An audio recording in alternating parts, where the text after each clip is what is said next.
अस्सलाम वालेकुम dear students class 8। बेटा आज का लेसन हमारे पास लेसन नंबर 2 है कॉम्प्रीहेंशन का बेटा, और ये जेंडर के ऊपर है। और आपको पता है कि ये बहुत ही आसान है, यानी कि मुज़क्कर मुअन्नस के ऊपर है। आपने इसको याद भी किया हुआ है, रिवाइज़ भी कर लिया है।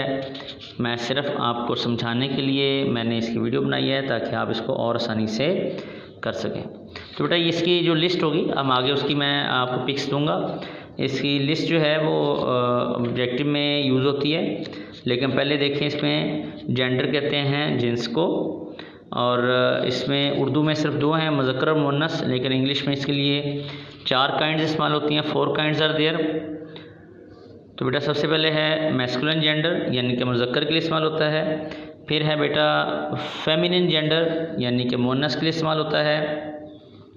फिर है न्यूट्रल जेंडर, यानी कि उन चीज़ों के नाम जो कि बेजान चीज़ें, लाइफलेस थिंग्स। और उसके बाद है कॉमन जेंडर, यानी कि उन चीज़ों के नाम जो कि जिनके लिए मेल और फीमेल दोनों के लिए एक ही नाम इस्तेमाल होता है, जिस तरह के डॉक्टर, स्टूडेंट, टीचर, फ्रेंड, इस तरह के वर्ड्स। तो बेटा देखें ये लिस्ट जो मैंने इसके आपको इमेजेस दे दिए हैं, ये आपने ऑलरेडी याद कर लिए हुए हैं या आपकी बुक पे मौजूद हैं। देखिए बेटा क्लियर मैंने सारे इमेजेस दे दिए इसमें, ये आपने याद किए हुए मेरा बेटा। ये कॉमन जेंडर के आ गए और ये कॉमन जेंडर के पेज 20 तक। तो आपने मेरे बेटा इसको बहुत अच्छी तरह से रिवाइज़ कर लेना है, और बस 1-2 मरतबा पढ़ेंगे तो आपको ये रिवाइज़ भी हो जाएंगे, एग्ज़ाम के लिए प्रिपेयर भी हो जाएंगे। तो बेटा मिलते हैं इंशाल्लाह नेक्स्ट लेक्चर में। अल्लाह हाफिज़, बेस्ट विशेज़।